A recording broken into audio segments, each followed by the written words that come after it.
Assalamualaikum adik-adik semua. Perkenalkan, kami mahasiswa Universitas Pendidikan Indonesia sedang melakukan praktik mengajar di SMK Negeri 6 Bandung. Di pertemuan 8 ini, kami bersama adik-adik semua akan mempelajari tentang poros dan pasak.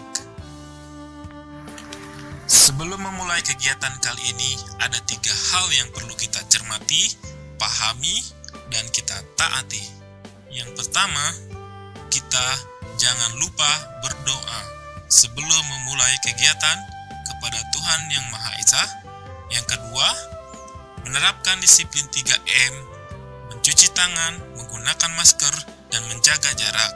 Yang ketiga, di lingkungan akademis senantiasa menjaga SOP, Standar Operating Procedure, tetap disiplin berdasarkan kaidah-kaidah yang disepakati dan telah diuji secara komprehensif. Kali ini kita pelajari poros dan pasak dengan mekanisme yang sering kita jumpai dalam kehidupan sehari-hari, di mana jenis pasak yang akan kita pelajari kali ini adalah jenis pasak benang, di mana terdapat 3 komponen utama yang dapat kita ketahui, yaitu ada poros atau shaft, ada lubang. Lubang yang dimaksud adalah lubang yang digerakkan atau yang ditransmisikan. Yang kemudian ketiga adalah pasak. Pasak merupakan instrumen untuk mengunci pergerakan dari poros drive, poros penggerak, menuju poros driven yang digerakkan. Apabila tidak menggunakan pasak, maka akan terjadi slip.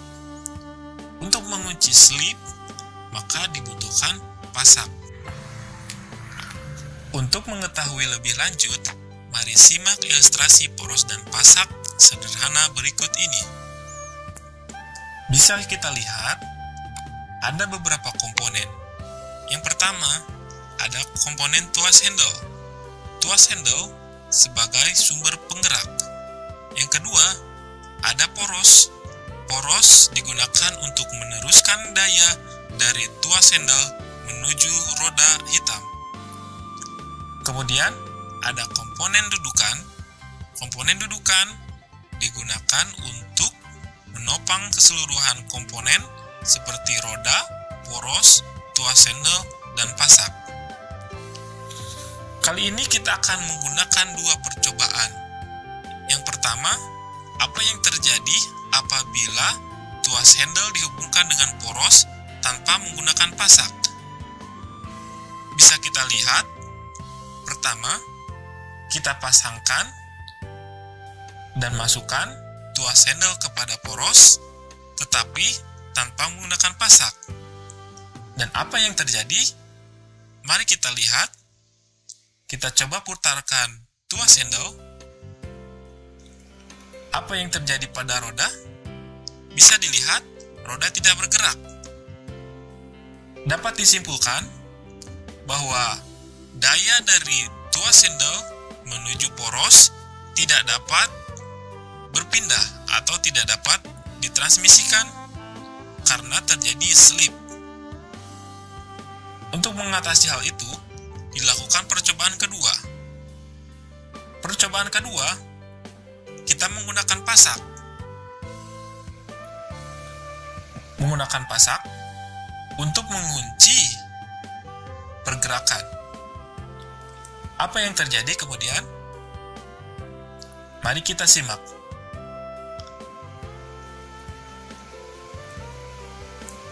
Ketika tuas handle diputarkan, lihat, roda berputar.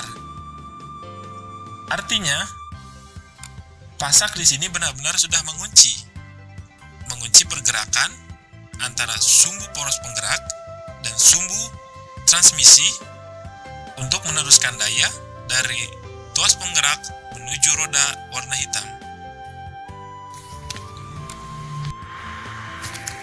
Aspek utama dalam proses perancangan poros dan pasak adalah mengenai analisis gaya yang bekerja pada mekanisme poros dan pasak. Dapat kita lihat dalam ilustrasi berikut. Pada poros, ketika poros berputar pada jarak R terhadap sumbu poros, maka akan menimbulkan torsi, di mana torsi merupakan gaya dikali jarak. Pada pasak terjadi gaya geser, di mana gaya geser merupakan suatu benda bekerja dengan dua gaya yang berlawanan arah, tegak lurus terhadap sumbu batang, tidak segaris dengan gaya, namun pada penampangnya terjadi momen.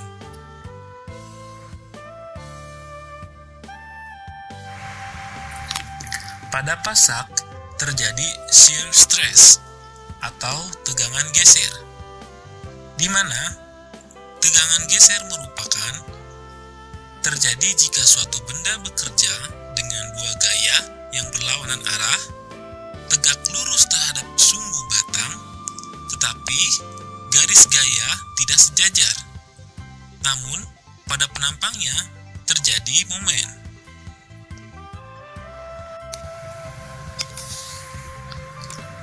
Lebih jelas pada analisis gaya yang terjadi, perlu diketahui adalah dimensi dari pasak.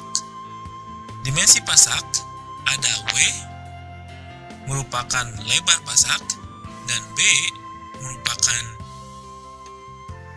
tebal pasak dan L merupakan panjang pasak.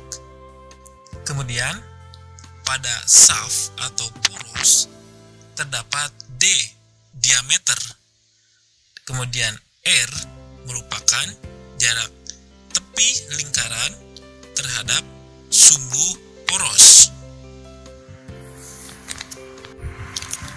Dari gaya-gaya yang terjadi dan dimensi yang didapat, maka dapat diturunkan ke dalam persamaan-persamaan berikut untuk mengetahui momen puntir, tegangan puntir, dan yang terakhir dapat diketahui diameter poros yang dapat dilakukan.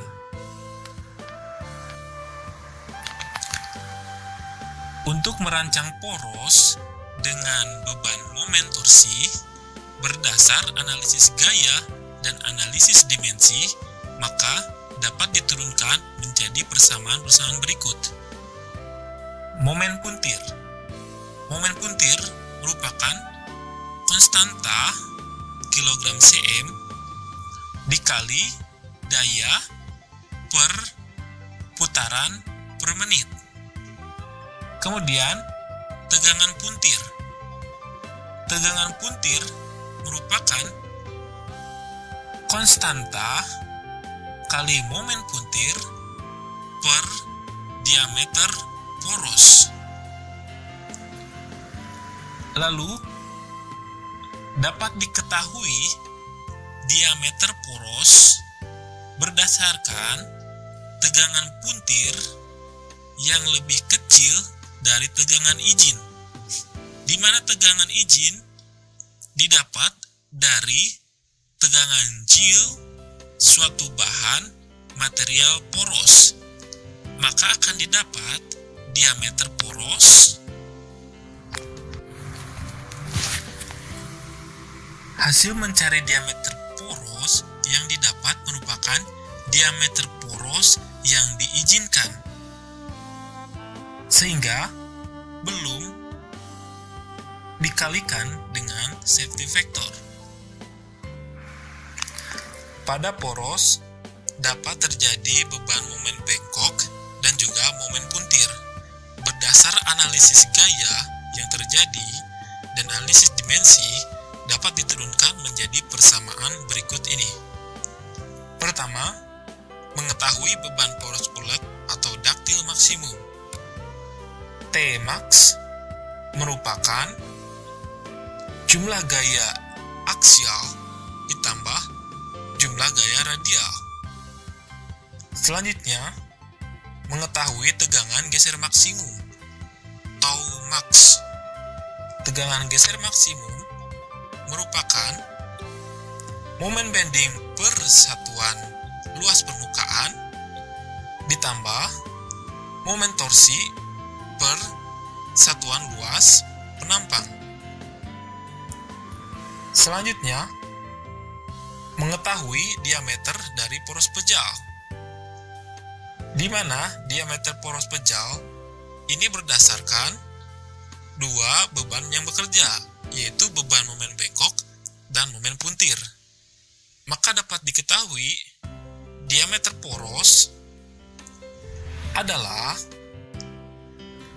jumlah gaya yang terjadi antara momen bengkok dan puntir per tegangan Jil dikali akar dari jumlah momen bengkok ditambah momen torsi.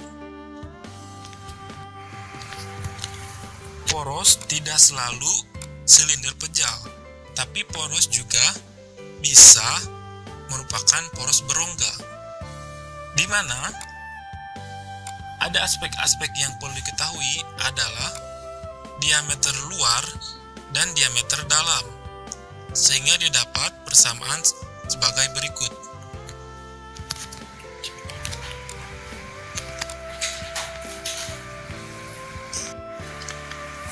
Selanjutnya, perhitungan kekuatan pasak. Untuk menghitung kekuatan pasak, yang perlu pertama kali dilakukan adalah menganalisis dimensi. Dimensi pasak merupakan balok kecil, di mana terdapat B. B merupakan lebar pasak. B ditentukan B sama dengan diameter poros per 4. Artinya, lebar pasak seperempat dari diameter poros. Kemudian T merupakan tinggi pasak. Tinggi pasak ditentukan T sama dengan 2/3 dari lebar pasak. Kemudian dapat diketahui D diameter poros.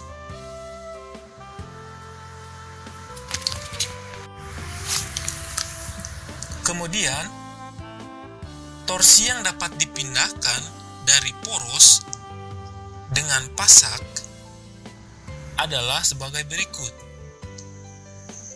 T torsi sama dengan L lebar pasak dikali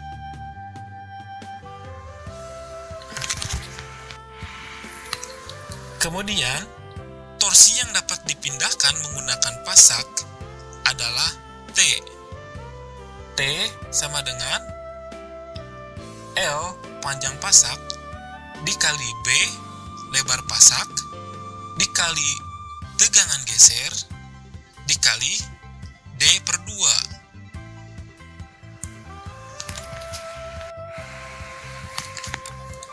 Contoh soal poros dan pasak.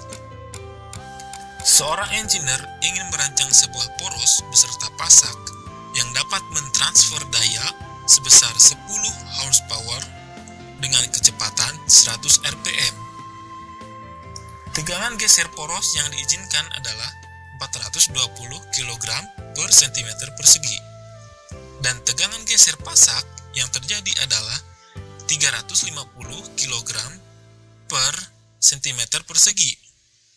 Tentukanlah A diameter poros dan B panjang pasak. Diketahui P daya sama dengan 10 HP, N sama dengan 100 rpm, tegangan geser sama dengan 350 kg per cm persegi, tegangan izin sama dengan 420 kg per cm persegi. Ditanyakan A diameter poros, B panjang pasak. Jawaban A. Dari persamaan momen torsi sama dengan konstanta P per N dengan hasil 7162. Maka diameter poros sama dengan 3 akar konstanta momen torsi per tegangan izin. Maka didapat diameter poros sebesar 4,43 cm. Kemudian B. Panjang pasak. B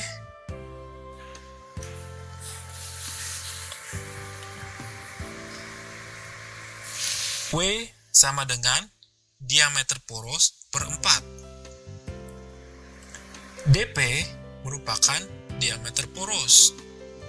Maka W 4,43 per 4. Didapat hasil 1,1.